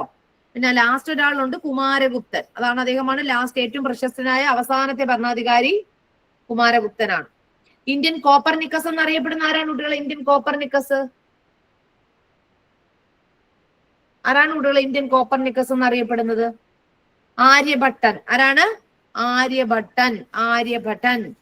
ആര്യഭട്ടനാണ് ഇന്ത്യൻ കോപ്പർനിക്കസ് എന്നറിയപ്പെടുന്നത്. ഇനി നമ്മുടെ പ്രധാനപ്പെട്ട അടുത്തൊരു ക്വസ്റ്റിലേക്ക് കടക്കാണ്. Which of the writ means to have the body? അതായത് താഴെ പറയുന്നവർ ശരീരം, അത് എല്ലാവർക്കും അറിയാം, ശരീരം ഹാജരാക്കുന്നു. Habeas corpus. അത് എപ്പോഴും ചോദിക്കുന്നത് പേരാണ്. വി കമാൻഡ്, ഞാൻ കൽപ്പിക്കുന്നു എന്ന് പറഞ്ഞ മിടുക്കികളാണെങ്കിൽ പറഞ്ഞ് ഞാൻ കൽപ്പിക്കുന്നു എന്നതുമായിട്ട് ബന്ധപ്പെടുത്തിയിട്ടുള്ള റിട്ട് ഏതാണ്? V command. അല്ല അല്ല അല്ല, കോവാറന്റോ അല്ല. കോവാറന്റോ എന്ന് വെച്ചാൽ ബൈ ദ അതോറിറ്റി എന്നുള്ളതാണ്. ഞാൻ കൽപ്പിക്കുന്നു. ഏതാ കുട്ടികളെ? ഞാൻ കൽപ്പിക്കുന്നു. മാൻഡമസ്. Very good. മാൻഡം. അങ്ങനെ പഠിച്ചു വെച്ചോ, കാര്യം ഇതിന്റെ അകത്തുനിന്ന് ചോദിക്കും കേട്ടോ. ഞാൻ കൽപ്പിക്കുന്നു ഞാൻ കണ്ടിട്ടുള്ളതുകൊണ്ടാണ് ഞാൻ ചോദിച്ചു പോയത്. അടുത്ത വളരെ ശ്രദ്ധിക്കണം. ഇത് പഠിക്കണമെങ്കിൽ, ഇതിപ്പോ എനിക്ക് ഓടി വെറുതെ പറഞ്ഞു പോകുന്നുള്ളതേ ഉള്ളൂ നിങ്ങളുടെ അടുത്ത്. കാര്യം ഇത് ജോഗ്രഫി നന്നായിട്ട് പഠിച്ചവർക്ക് പറയാൻ പറ്റത്തുള്ളൂ. കാര്യം പിന്നെ കുറെ ബുദ്ധിയുള്ളവർക്ക് കൂടെ പറയാൻ പറ്റും. കാരണം തെക്ക് പടിഞ്ഞാറൻ മൺസൂണിനെ കുറിച്ചാണ്. വടക്ക് കിഴക്കൻ മൺസൂൺ ഉണ്ട്, തെക്ക് പടിഞ്ഞാറൻ മൺസൂൺ ഉണ്ട്. ഓക്കെ, തെക്ക് പടിഞ്ഞാറൻ മൺസൂൺ കാറ്റുകൾ വളരെ ശ്രദ്ധിച്ചിട്ട് വേണം ഉത്തരം പറയാൻ. ഇന്ത്യൻ ഉപഭൂഖണ്ഡത്തിലേക്ക് ആകർഷിക്കപ്പെടും. നല്ല ക്വസ്റ്റ്യൻ ആണ്. ഇങ്ങനെയൊക്കെയുള്ള ക്വസ്റ്റ്യൻ പ്രതീക്ഷിക്കണം. എന്താണ് പറയുന്നത്? തെക്ക് പടിഞ്ഞാറൻ മൺസൂൺ കാറ്റുകൾ ഇന്ത്യൻ ഉപഭൂഖണ്ഡത്തിലേക്ക് ആകർഷിക്കപ്പെടുന്നത് വേനൽക്കാലത്ത് ഉത്തരേന്ത്യൻ സ്ഥലങ്ങൾ രൂപം കൊള്ളുന്ന ഉച്ചമർദ്ദ മേഖല മൂലമാണോ? വേനൽക്കാലത്ത് ഉത്തരേന്ത്യൻ സമതലങ്ങൾ രൂപം കൊള്ളുന്ന ന്യൂനമർദ്ദ മേഖല ആണോ? കണ്ടത് നിങ്ങൾക്ക് ബുദ്ധി ഉണ്ടെങ്കിൽ പെട്ടെന്ന് കണ്ടെത്താൻ പറ്റും. ശൈത്യകാലത്ത് ഉത്തരേന്ത്യയിൽ സമതലങ്ങൾ രൂപം കൊള്ളുന്ന ഉച്ചമർദ്ദ മേഖല മൂലമാണോ? ഇല്ലെങ്കിൽ ശൈത്യകാലത്ത് ഇന്ത്യൻ മഹാസമുദ്രത്തിൽ രൂപം കൊള്ളുന്ന ന്യൂനമർദ്ദ മേഖല മൂലമാണോ? എന്താണ് correct answer? Option B. Very good, മിടുക്കി. അതെ, വേനൽക്കാലത്ത് ഉത്തരേന്ത്യൻ സമതലങ്ങൾ രൂപം കൊള്ളുന്ന ന്യൂനമർദ്ദം മൂലം. നന്നായി പഠിച്ചു വെച്ചോണം, ഇത് ചോദിക്കാൻ ചാൻസ് ഉള്ളതാണ്. 2011 സെൻസസ് പ്രകാരം ഇന്ത്യയിലെ ജനസാന്ദ്രതയാണ് കേട്ടോ lowest, the state which has the lowest density of the population. 2011 census പ്രകാരം ഇന്ത്യയിലെ ജനസാന്ദ്രത ഏറ്റവും കുറഞ്ഞ സംസ്ഥാനം ഏതാണ്? പശ്ചിമ ബംഗാൾ. അരുണാചൽ പ്രദേശ്. അരുണാചൽ പ്രദേശ് ആണ് കറക്റ്റ് ആയിട്ടുള്ള answer. Arunachal Pradesh is the correct answer. ശ്രദ്ധിച്ചിട്ടേ പറയാവൂ. അരുണാചൽ പ്രദേശാണ്. വളരെ ശ്രദ്ധിച്ച് അടുത്ത ഉത്തരം ഒന്ന് പറയാൻ ശ്രമിക്കൂ. താഴെ നല്ല ക്വസ്റ്റ്യൻ ആണ്. താഴെ പറയുന്നവയിൽ പ്രാദേശിക സ്വയംഭരണത്തെ കുറിച്ച് പഠിക്കുന്നതിനായി നിയമിച്ച commission. Which of the following commission was appointed to study the local self government? എല്ലാവർക്കും അറിയാം. Sarkaria commission, Ashok Mehta committee, Shah commission, Mandal commission. ഏതാണ്? മണ്ഡൽ കമ്മീഷൻ. അല്ല അല്ല അല്ല, അശോക് മേത്ത കമ്മീഷൻ. അതെ അതെ. ഇവിടെ കുട്ടികളെ ലോക്കൽ സെൽഫ് ഗവൺമെന്റ് എന്ന് പറയുന്നത് 3 ടയർ സിസ്റ്റം ഒക്കെ വന്ന ഓർമ്മ ഉണ്ടോ? ലോക്കൽ സെൽഫ് ഗവൺമെന്റിൽ 3 ടയർ സിസ്റ്റം. അപ്പൊ ഏതൊക്കെയാണ്? അശോക് മേത്ത കമ്മിറ്റിയാണ്. ഏതാണ്? അശോക് മേത്ത കമ്മിറ്റിയാണ് കേട്ടോ കുട്ടികളെ. അശോക് മേത്ത കമ്മിറ്റിയാണ്. കുട്ടികളെ സെൻട്രൽ സ്റ്റേറ്റ് റിലേഷൻസിനെ കുറിച്ച്, കേന്ദ്രവും സംസ്ഥാനവും തമ്മിലുള്ള ബന്ധത്തെ കുറിച്ച് പഠിക്കുന്നതിനായി കേന്ദ്ര ഗവൺമെന്റ് നിയോഗിച്ച കമ്മിറ്റി ഏതാ? പറഞ്ഞേ. കേന്ദ്രവും സംസ്ഥാനവും തമ്മിലുള്ള ബന്ധത്തെ കുറിച്ച്, റിലേഷൻഷിപ്പിനെ കുറിച്ച് പഠിക്കുന്നതിനായിട്ട് കേന്ദ്ര ഗവൺമെന്റ് നിയോഗിച്ച കമ്മിറ്റി ഇതിന്റെ അകത്തുണ്ട്. ഉത്തരം പറഞ്ഞേ. Sarkaria commission. Sarkaria commission. Very good very good. Sarkaria commission ആണ് വന്നിട്ടുള്ളത്. അതുപോലെ തന്നെ ഇതിൽ ഏത് കമ്മീഷനാണ് കുട്ടികളെ? ഇന്ത്യൻ എമർജൻസിയെ കുറിച്ച് investigate excess committed during the Indian എമർജൻസിയെ കുറിച്ച് അന്വേഷിക്കുന്നതിന് വേണ്ടിയിട്ട് നിയോഗിച്ച കമ്മിറ്റി ഏതാണ്? ഇന്ത്യൻ എമർജൻസി, അടിയന്തരാവസ്ഥകളെ കുറിച്ച് പറയാമോ? കുട്ടികളെ എത്ര അടിയന്തരാവസ്ഥകൾ ഉണ്ടെന്ന് അറിയാമോ? എമർജൻസി എത്ര ഉണ്ട് ഇന്ത്യയിൽ? പറയേ. സംസ്ഥാന അടിയന്തരാവസ്ഥ, യൂണിയൻ, പിന്നെ കേന്ദ്ര അടിയന്തരാവസ്ഥകളുണ്ട്, സംസ്ഥാനമുണ്ട്, സാമ്പത്തിക അടിയന്തരാവസ്ഥ ഉണ്ട്. അറിയാമോ എമർജൻസി? 352, 356, 360. ഇതാണ് അടിയന്തരാവസ്ഥകൾ. അറിയാമോ കുട്ടികളെ? അടിയന്തരാവസ്ഥയെ കുറിച്ച് അറിയാമോ? ഹലോ, ആർട്ടിക്കിൾ 350 കേട്ടിട്ടുണ്ടായിരിക്കും, അത് പഠിച്ചു വെച്ചോ. 352, 56, 60. കുട്ടികളെ, ഇന്ത്യയിൽ ഇതുവരെയും നിങ്ങൾ അടിയന്തരാവസ്ഥ അറിയത്തില്ലേ? അടിയന്തരാവസ്ഥ വരുന്ന സമയത്തെ നമ്മളിപ്പം നമ്മുടെ കേരളത്തിൽ ഏറ്റവും 7 തവണയൊക്കെയാണ് അടിയന്തരാവസ്ഥ വന്നത്. ഏറ്റവും കൂടുതൽ തവണ അടിയന്തരാവസ്ഥ വരുന്ന സമയത്ത് മുഖ്യമന്ത്രി കെ കരുണാകരനായിരുന്നു. അറിയാമോ എന്തോ? നിങ്ങൾക്ക് അറിയാമോ കുട്ടികളെ ഇതൊക്കെ? അപ്പോ അടിയന്തരാവസ്ഥയെ കുറിച്ച് പറയുകയാണെങ്കിൽ അടിയന്തരാവസ്ഥ കാലഘട്ടത്തിൽ നമ്മുടെ ഭരണം ക്രമമൊക്കെ ആരുടെ കീഴിലാണ് കുട്ടികളെ? അയ്യോ, ഒന്നും അറിയില്ലേ കുട്ടികളെ? പ്രസിഡന്റ് അല്ലേ ഭരിക്കുന്നത്? അപ്പൊ അടിയന്തരാവസ്ഥയെ കുറിച്ച് നിയോഗിച്ച കമ്മീഷനാണ് ഷാ കമ്മീഷൻ. മറക്കല്ലേ കേട്ടോ, ഷാ കമ്മീഷൻ. ഇനി പറയാണ്, ഈ കേന്ദ്ര അടിയന്തരാവസ്ഥ ഉണ്ട് 352, സംസ്ഥാന അടിയന്തരാവസ്ഥ 356.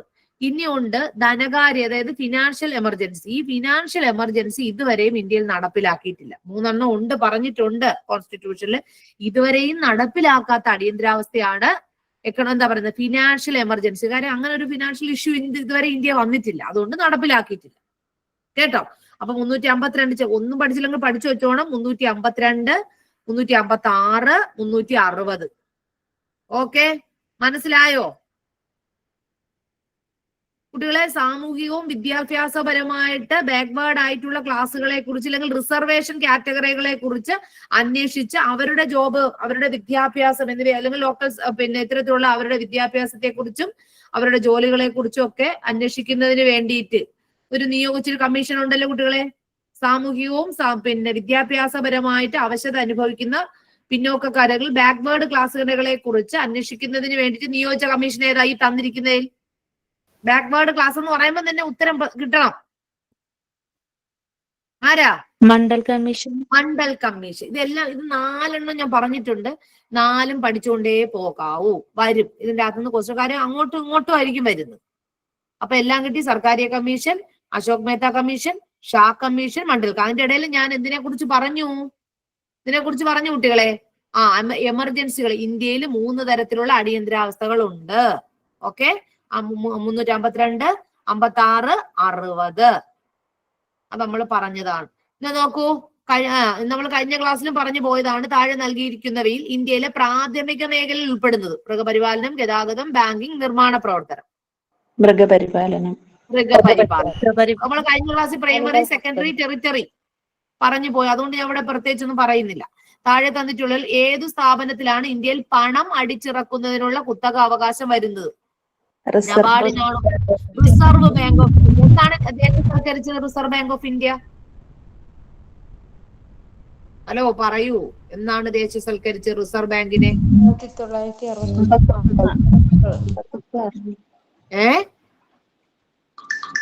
1949. അയ്യോ, റിസർവ് ബാങ്കിനെ ദേശസൽക്കരിച്ച വർഷം എന്നാണ് കുട്ടികളെ? നമ്മുടെ പ്രാദേശിക ബാങ്കുകളെ കുറിച്ചാണ് 69 പഠിച്ചത്. 35. അയ്യോ, റിസർവ് ബാങ്ക് ഓഫ് ഇന്ത്യ അല്ലല്ല. റിസർവ് ബാങ്ക് ഓഫ് ഇന്ത്യയെ നാഷണലൈസ് ചെയ്തിട്ടുള്ള വർഷം ഏതാണ്? 1949 ആണോ ടീച്ചർ? 1949. വെരി ഗുഡ്, മിടുക്കി. കേട്ടോ? എസ്റ്റാബ്ലിഷ് ചെയ്ത വർഷം പറയുന്ന. നാഷണലൈസ് ചെയ്ത വർഷം 49 പറഞ്ഞു. എസ്റ്റാബ്ലിഷ് ചെയ്ത വർഷം പറയൂ. എന്നാണ് നിലവിൽ വന്നത്? ദേശസൽക്കരിച്ചത് 49 ജനുവരി 1. എങ്കിൽ ഇനി അത് എസ്റ്റാബ്ലിഷ് ചെയ്ത വർഷം പറയൂ. 2 പഠിക്കണേ, വരുവേ, പറയൂ. 1934 or 35. 35. Very good. അത് എപ്പോഴും പരീക്ഷയ്ക്ക് വരും. അപ്പൊ അതുകൊണ്ടാണ് ഞാൻ അത് എടുത്തു പറഞ്ഞത്. റിസർവ് ബാങ്ക് ഓഫ് ഇന്ത്യ ദേശസൽക്കരിച്ചതും അതുപോലെ തന്നെ എന്തായത് നിലവിൽ വന്നതും വർഷം. കേട്ടോ? അതൊന്ന് പഠിച്ചു വെച്ചോണമേ. അപ്പൊ അതും വളരെ പ്രാധാന്യപ്പെട്ടു. പിന്നെ കുട്ടികളെ, ഈ നബാർഡ് എന്ന് വെച്ചാൽ എന്താ കുട്ടികളെ? അതിന്റെ ഫുൾ ഫോം എപ്പോഴും ചോദിക്കുന്നതാണ്. എന്താ? National bank of agriculture and rural development അല്ലെ? എഴുതി വെച്ചോണം. ചിലപ്പോൾ അങ്ങനെയും ചോദിക്കും. അതിന്റെ എക്സ്പാൻഷൻ ചോദിക്കും. എങ്ങനെ ചോദിക്കും? National bank of agriculture and rural development. Agriculture and rural development ആണ് ഇതിന്റെ എക്സ്പാൻഷൻ എന്ന് പറയുന്നത്. എക്സ്പാൻഷൻ. നബാർഡ്. ഈ നബാർഡ് എന്നാ കുട്ടികളെ ഇന്ത്യയിൽ നിലവിൽ വന്നത്? എന്നാണ് നബാർഡ്? എപ്പോഴും 1882. 882 അല്ല അല്ല അല്ല അല്ല. അത് ഏകദേശം ഉത്തരം എടുത്ത് വരുന്നുണ്ട്. ഒന്ന് പഠിച്ചു മറന്നുപോയ കാര്യമാണ് ഇയാള്. ഇത് ഞാൻ ഒറ്റയടിക്ക് ചോദിക്കുന്നോണ്ട് മറന്നതായിരിക്കും. 1982 ജൂലൈ 12. അതെ അതെ അതെ 1982 കേട്ടോ. ഞാൻ പറഞ്ഞില്ല, അറിയാം പക്ഷേ മറന്നുപോയി. അതാണ് സത്യം. അതെ അതെ അതാണ് സത്യം.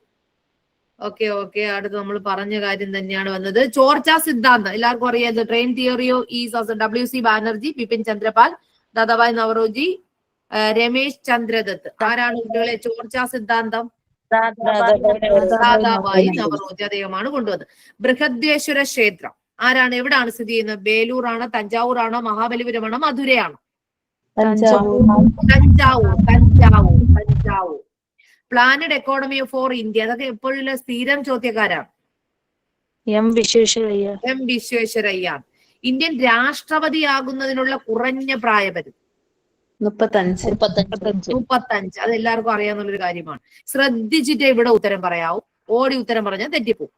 ഞാൻ പറയുന്ന വാക്കുകൾ അത് ശ്രദ്ധിച്ചു. ഒരു സാമ്പത്തിക വർഷം ഒരു രാജ്യത്തിന്റെ ആഭ്യന്തര അതിർത്തിക്കുള്ളിൽ ആഭ്യന്തര ഉൽപ്പാദിപ്പിക്കപ്പെടുന്ന ആകെ അന്തിമ സാധന സേവനങ്ങളുടെ പണമൂല്യത്തെ അറിയപ്പെടുന്നത്. The money value of all final goods and service produced within the domestic territory of India in a financial year is known as. National income ആണോ, ഗ്രോസ് ഡൊമസ്റ്റിക് പ്രോഡക്റ്റ് ആണോ, നെറ്റ് എന്ന് വെച്ചാൽ അത് കഴിഞ്ഞിട്ട് പോയിട്ടുള്ളത് അല്ലെ, നെറ്റ് നാഷണൽ പ്രോഡക്റ്റ് ആണോ, gross national ഏതാ? GDP. Very good. മൊത്തം ആഭ്യന്തര ഉൽപ്പന്നം. അതുകൊണ്ടാണ് ഞാൻ ശ്രദ്ധിച്ച് പറഞ്ഞത്. മൊത്തം ആഭ്യന്തര ഉൽപ്പന്നം. അങ്ങനെ തന്നെ ശ്രദ്ധിച്ച് പഠിക്കണം. അത് ഒന്നും കൂടെ വായിച്ച് പഠിച്ചോണമേ. പരീക്ഷ ഇത് കൊണ്ടുവന്നാൽ നിങ്ങൾ ഒന്നും കൂടെ വായിച്ചും കൂടെ പഠിച്ചെടുത്തോണം. അതിന് വേണ്ടിയിട്ടാണ്. പഞ്ചായത്ത് ആവുമ്പോൾ നേരത്തെ പറഞ്ഞതാണ്. 1955 ഇംപീരിയൽ ബാങ്ക് ഓഫ് ഇന്ത്യയെ രൂപവൽക്കരിച്ച ബാങ്ക് ഏതാണ്?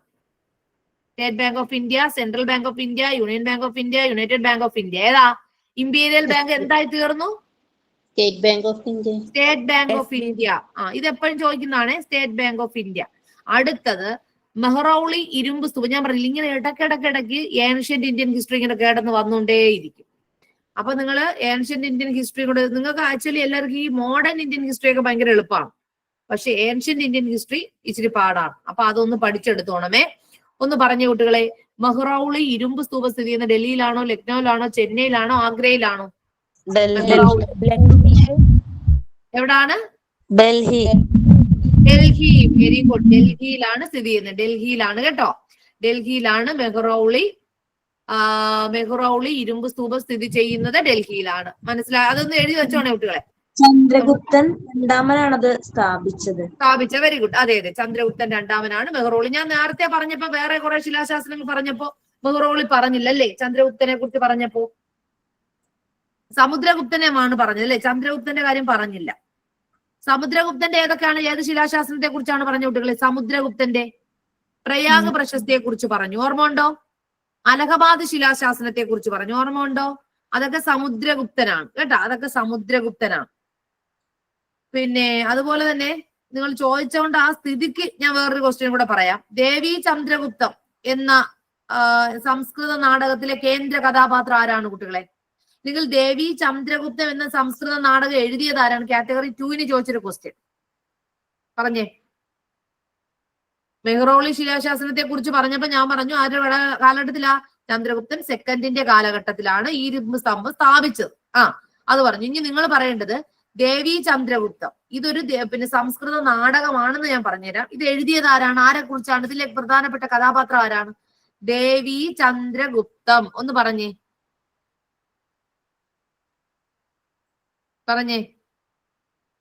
ആർക്കും അറിയില്ല? ഇല്ല മാം, അറിയില്ല. ഒന്ന് കുറിച്ച് വച്ചോ. വിശാഖദത്തൻ. ആരുടെ വളരെ പ്രശസ്തമായിട്ടുള്ള ഒരു വർക്കാണ് കുട്ടികളെ? ദേവി ചന്ദ്രഗുപ്തൻ. വിശാഖദത്തനാണ്. വിശാഖദത്തൻ കേട്ടോ. വിശാഖദത്തൻ. അപ്പൊ ഇവിടെ നമ്മുടെ ചന്ദ്രഗുപ്ത സെക്കൻഡ് ആണ് നമ്മുടെ ഈ ദേവി ചന്ദ്രഗുപ്തം എന്നറിയപ്പെടുന്ന വിശാഖദത്തന്റെ കഥയിലെ പ്രധാനപ്പെട്ട കഥാപാത്രം. മനസ്സിലായോ? ഒന്നും കൂടെ പറഞ്ഞുതരാം. വിശാഖദത്തനാണ് ദേവി ചന്ദ്രഗുപ്തം എന്ന പുസ്തകം എഴുതിയത്. ഈ ദേവി ചന്ദ്രഗുപ്തം എന്ന സംസ്കൃത, അങ്ങനെ ചോദിക്കും, ഒരു സംസ്കൃത് നാടകത്തിലെ പ്രധാനപ്പെട്ട കഥാപാത്രം ചന്ദ്രഗുപ്തൻ സെക്കൻഡ് ആണ്, അതായത് വിക്രമാദിത്യൻ. കുട്ടികളെ ശകാരി എന്നറിയപ്പെടുന്ന ആരാണ് കുട്ടികൾ? ശകാരി എന്ന പേരിൽ അറിയപ്പെടുന്ന ഗുപ്ത സാമ്രാജ്യത്തിലെ ഏറ്റവും പ്രമുഖനായ ഭരണാധികാരി ആരാണ്? ശകാരി.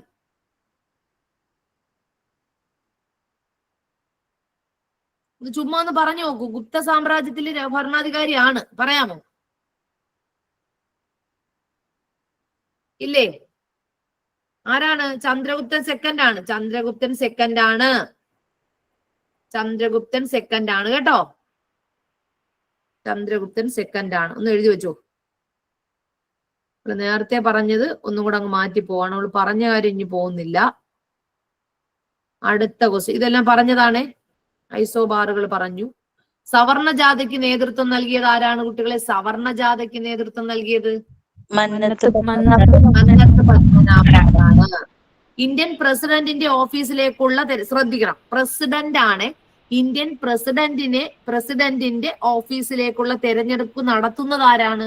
സുപ്രീം കോടതിയാണോ? ഇന്ത്യൻ ഇലക്ഷൻ കമ്മീഷനാണോ? ലോക്സഭയാണോ? രാജ്യസഭയാണോ? ഇലക്ഷൻ കമ്മീഷനെ കുറിച്ചൊക്കെ നമ്മൾ പഠിച്ചു. സുപ്രീം കോടതി, ലോക്സഭ, രാജ്യസഭ. ലോക്സഭയുടെ ചെയർപേഴ്സൺ ഉത്തരം ഏതാണ്? B, option B. Very good. ആ അതെ, നിങ്ങൾക്ക് ഇത് ഇവരെന്തിനാന്ന് അറിയോ ഇത് ചോദിച്ചത്? നിങ്ങളെ കൊണ്ട് തെറ്റിപ്പിക്കാനാ. അപ്പൊ നിങ്ങൾ ചിന്തിക്കും, അയ്യോ ഇന്ത്യൻ പ്രസിഡന്റിന്റെ ഓഫീസിലേക്കുള്ള തെരഞ്ഞെടുപ്പിന്റെ ഇലക്ഷൻ കമ്മീഷൻ അല്ലേ? എല്ലാം നടത്തുന്നത് ആര് തന്നെയാണ്? ഇലക്ഷൻ കമ്മീഷനാണ്. തെരഞ്ഞെടുപ്പിന്റെ സിസ്റ്റം മാത്രമേ വ്യത്യാസം വരത്തുള്ളൂ. ഓക്കെയാണ് കുട്ടികളെ. ഈ രാജ്യസഭയുടെ ചെയർപേഴ്സൺ ആരാ കുട്ടികളെ? രാജ്യസഭയുടെ ചെയർപേഴ്സൺ ആരാണ്? രാജ്യസഭയുടെ ചെയർപേഴ്സൺ ആരാണ്? പ്രസിഡന്റ് അല്ലേ ടീച്ചർ? പ്രസിഡന്റ് ആണോ വൈസ് പ്രസിഡന്റ് ആണോ? പറയൂ. Vice president. വൈസ് പ്രസിഡന്റ് ആണ്. ഓക്കെ, അത് എഴുതി വെച്ചോ. അങ്ങനെയാണെങ്കിൽ ലോക്സഭയുടെ ആരാണ്? സോറി, ചെയർപേഴ്സൺ ആരാണ്? സ്പീക്കർ. അങ്ങനെ ഓക്കെ. അങ്ങനെയാണെങ്കിൽ നമ്മുടെ ഈ ലോക്സഭയും രാജ്യസഭയും ഒരുമിച്ച് ജോയിൻ ആയിട്ടുള്ള ഒരു സ്ഥാനത്തിരിക്കുകയാണ്, ജോയിൻ കമ്മിറ്റി കൂടുകയാണ്. അങ്ങനെയാണെങ്കിൽ ഇവിടത്തെ ചെയർപേഴ്സൺ ആരായിരിക്കും? ഇവിടെ ചെയർ ചെയ്യുന്നത് ആരായിരിക്കും? പ്രസിഡന്റ് ആണോ? വൈസ് പ്രസിഡന്റ് ആണോ? സ്പീക്കർ ആണോ? Joint sections of the both of the committee, both of these പറയൂ. ജോയിന്റ് സെക്ഷൻ വരുമ്പോ അവിടത്തെ ചെയർപേഴ്സൺ ആരായിരിക്കും? പരീക്ഷയ്ക്ക് 4, 5, 6 പ്രാവശ്യം. പ്രസിഡന്റ് ആണോ? വൈസ് പ്രസിഡന്റ് ആണോ? സ്പീക്കർ ആണോ? ആരാണ്? സുപ്രീം കോടതി ചീഫ് ജസ്റ്റിസ് ആണോ? ക്വസ്റ്റ്യൻ ഒന്നുകൂടെ പറയൂ ടീച്ചറെ. Joint sections of Lok Sabha and Rajya Sabha chaired by, അതായത് ഒന്നുകൂടെ പറയാം, ഈ ലോകസഭയും രാജ്യസഭയും ഒരുമിച്ച് ചേർത്തില്ലേ? ജോയിന്റ് സെക്ഷൻ വിളിച്ചു കൂട്ടത്തില്ലേ? രണ്ടുപേരും കൂടെ ഒരുമിച്ച് ചേർത്തില്ലേ? ഇങ്ങനെ വരുന്ന സമയത്ത് ചില അവസരങ്ങളിൽ അങ്ങനെ ചേരാറുണ്ട്, ചില പ്രത്യേക പരിപാടികളുമായിട്ട് ബന്ധപ്പെടുത്തി. ഇങ്ങനെ വരുന്ന സമയത്ത് ഇവിടത്തെ മെയിൻ ചെയർപേഴ്സൺ ആരായിരിക്കും? ഇത് ചെയർഡ് ചെയ്യുന്നത് ആരായിരിക്കും? ഏത് വ്യക്തിയുടെ കീഴിലായിരിക്കും ചെയർ ചെയ്യുന്നത്? ഞാൻ പറഞ്ഞു സുപ്രീം കോടതിയിലെ അല്ല, സുപ്രീം കോടതി ചീഫ് ജസ്റ്റിസിന് അങ്ങനെ ഒരു അധികാരവും ഇല്ല. പിന്നെ ആരായിരിക്കും? രാഷ്ട്രപതിക്കും അധികാരമില്ല. രാഷ്ട്രപതി ആവുന്നില്ല സ്വാഭാവികം പറയും. ആരാടുക്കുന്നറിയോ? നമ്മുടെ ലോക്സഭ സ്പീക്കർ തന്നെ ആയിരിക്കും. ആരായിരിക്കും?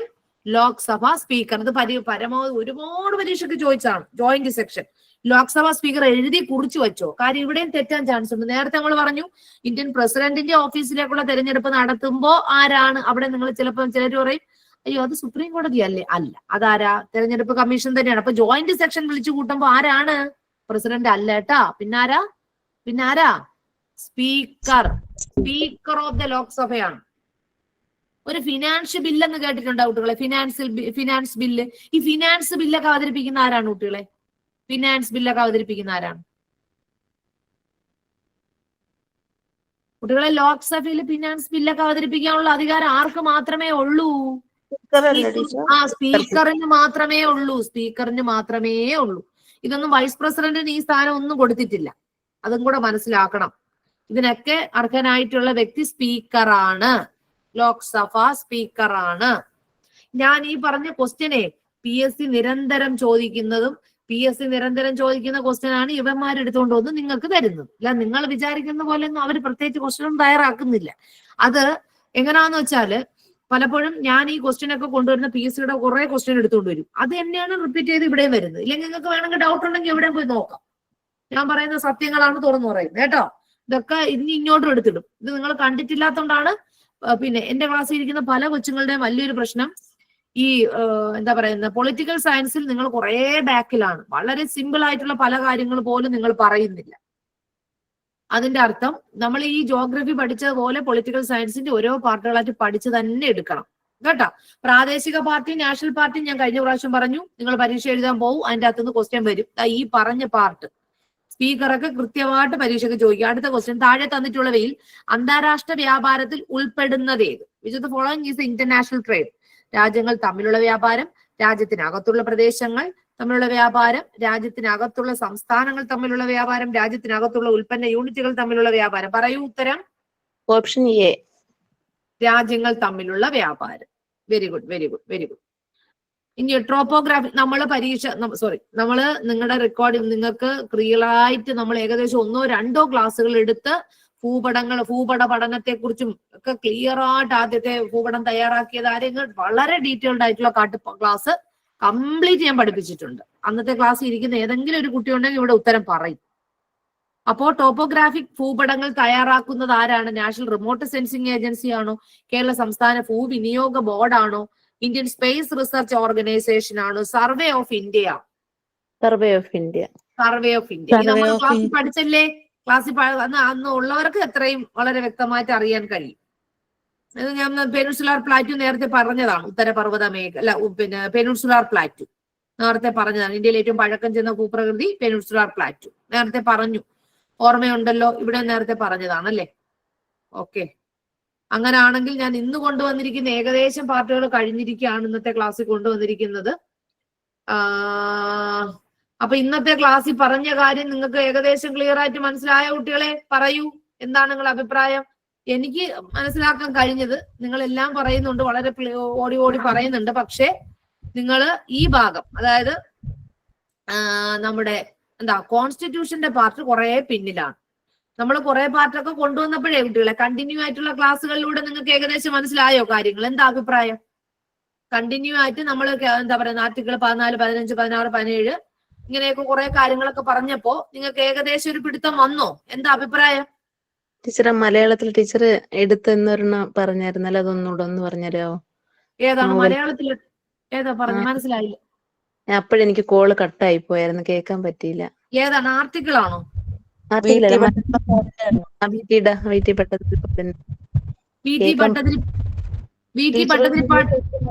Statement question. തരാം. സ്റ്റേറ്റ്മെന്റ് ക്വസ്റ്റ്യൻ കാണിച്ചു തരില്ല, അത് എനിക്ക് പറഞ്ഞു അങ്ങോട്ട് പോരത്തില്ല. ഇതുപോലെ എല്ലാം വരാം കേട്ടോ കുട്ടികളെ. ഞാനിത് ഒരെണ്ണം കൊണ്ടുവന്നേ ഉള്ളൂ. ഇതുപോലെ കുറെ ക്വസ്റ്റ്യൻസ് എന്റെ ആക്ച്വലി ഉണ്ട്. VT ഭട്ടതിരിപ്പാടിനെ കുറിച്ച് താഴെ തന്നിരിക്കുന്ന പ്രസ്താവനകളിൽ ശരിയല്ലാത്തതേത്? ഒന്ന് പറഞ്ഞേ. ഇത് എഴുതിയെടുത്തോ.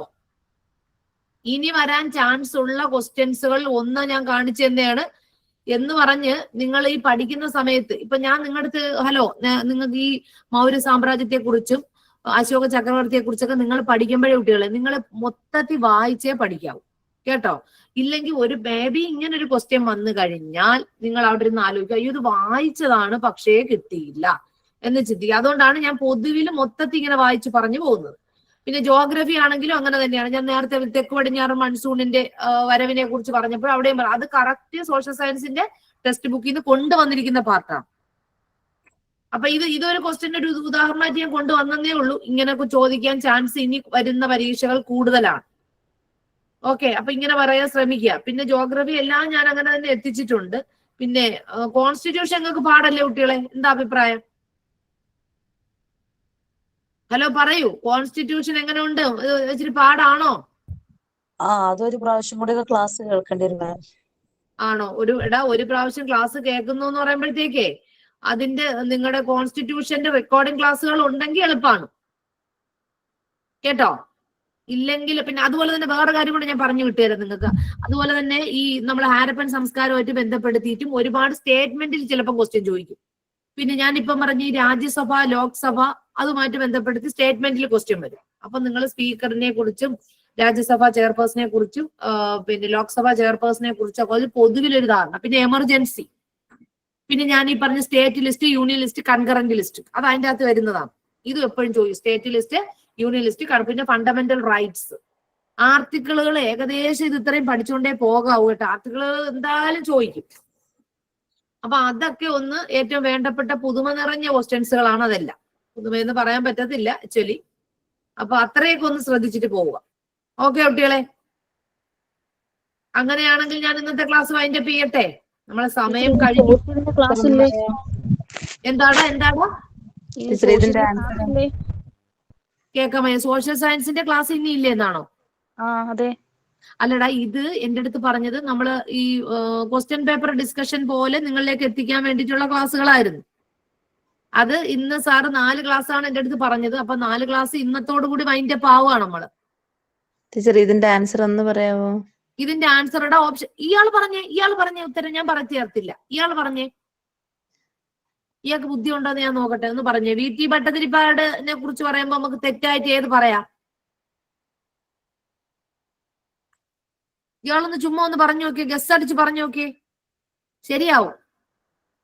ഓപ്ഷൻ അയ്യോ ഡി. എടാ, ഞാനൊരു സത്യം ചോദിച്ചോട്ടെ. നമ്മുടെ നായർ തറവാടുകളെ സ്ത്രീകൾ അനുഭവിക്കുന്ന ദുരിതങ്ങളെ കുറിച്ച് പൊതുസമൂഹത്തിൽ ശ്രദ്ധയിൽ കൊണ്ടുവന്ന ഒരു സോഷ്യൽ റിഫോം എന്നുള്ള നിലയിൽ VT ഭട്ടതിരിപ്പാടിനെ ഇയാൾ എന്നാ കേട്ടത്? ശരിയാണ്. അതാണ്. അപ്പൊ ഒന്നും ശ്രദ്ധിക്കാതെ ഓപ്ഷൻ ഡി എടുത്ത് ബബിൾ ചെയ്ത് വെച്ച് കഴിഞ്ഞാൽ ലാസ്റ്റ് വന്ന് കരയില്ല, അയ്യോ ടീച്ചറെ എനിക്ക് 1 മാർക്കിന് ഞാൻ കേട്ടിട്ട് പോയി. 1 മാർക്ക്, 1/2 മാർക്കിനൊക്കെയാണ് പിള്ളേർ ഫെയിൽ ആവുന്നത്. കഴിഞ്ഞതിന് അങ്ങനെ പോയി എനിക്ക്. പോയ സ്ഥിതിക്ക് ഇപ്പൊ പറഞ്ഞപ്പോ മിടുക്കിയായി. അത് ഇന്നും കൂടെ ആയപ്പോ വളരെ തെളിയിച്ചിരിക്കും. 2 മാർക്കിന് പോയി. 2 മാർക്ക് അത് പഠിക്കാത്തോണ്ട്. അപ്പൊ 1/2 മാർക്കിനെ സംബന്ധിച്ചിടത്തോളം നിങ്ങൾ ഏത് കാറ്റഗറി ആണെങ്കിലും നിങ്ങൾക്ക് കിട്ടുന്ന മാർക്കിൽ നിന്ന് അധികമായിട്ട് വാങ്ങിക്കണം. എനിക്ക് അങ്ങനെ പറയാനുള്ളൂ. കാര്യം 1/2 മാർക്ക് 1 മാർക്ക് എന്ന് പറയുമ്പോൾ ശരിയുള്ള മാർക്കല്ല, പഠിച്ചിട്ടല്ല പോയത്. പഠിക്കാത്ത കുട്ടിയൊക്കെ 1/2 മാർക്ക് വരും. നിങ്ങൾക്ക് ഇപ്പം എന്താ പറയുന്ന ഒരു OBC കാറ്റഗറി ആണെങ്കിലും നിങ്ങൾ ജനറൽ കാറ്റഗറിയുടെ മാർക്ക് വാങ്ങിക്കാൻ ശ്രമിക്കുക.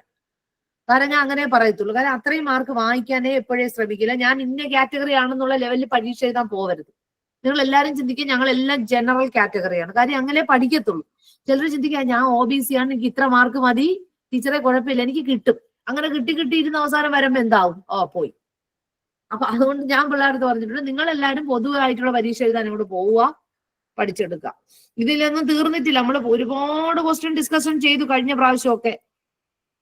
അപ്പൊ അതിലിഞ്ഞ് ഒരുപാടുണ്ട് കേട്ടോ കുട്ടികൾ. ഇതാ കണ്ടോ നമ്മള് പിന്നെ 1857 മ്യൂട്ടിനി പൂർണ്ണമായിട്ടും പഠിച്ചു പോവുക. അവിടെയൊക്കെ നമ്മൾ പറഞ്ഞു പോയതാണ് ചിലതൊക്കെ. റിനൈസൻസ് കുട്ടികളെ 10ാം ക്ലാസ്സിലെ ടെക്സ്റ്റ് ബുക്കിന്റെ ഹിസ്റ്ററിയുടെ തുടക്കമാണ് റിനൈസൻസ്. അതിന്റെ അകത്ത് റിഫർമേഷൻ വരുന്നുണ്ട്, കൗണ്ടർ റിഫർമേഷൻ, ഇഗ്നേഷ്യസ് റയോളയുടെ, അതൊക്കെ പഠിച്ചിട്ടേ പോകാവൂ. 10ാം ക്ലാസ്സിലെ ടെസ്റ്റ് എടുത്ത് പഠിക്കാം.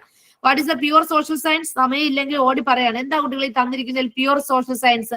Ethics, education, history, social psychology. ഒരു പ്യുവർ സോഷ്യൽ സയൻസിന് സാമൂഹ്യ ശാസ്ത്രത്തിന് ഉദാഹരണം എത്തിക്സ് ആണോ, വിദ്യാഭ്യാസമാണോ, ഹിസ്റ്ററി ആണോ? പറയാമോ ഏതാണ് കുട്ടികളെ കറക്റ്റ് ആയിട്ടുള്ള ഉത്തരം option C, history. Pure social സയൻസിന് ഉദാഹരണം ഓപ്ഷൻ സി, ഹിസ്റ്ററി. ഓക്കെ, ഹിസ്റ്ററിയാണ് ഉദാഹരണം കേട്ടോ.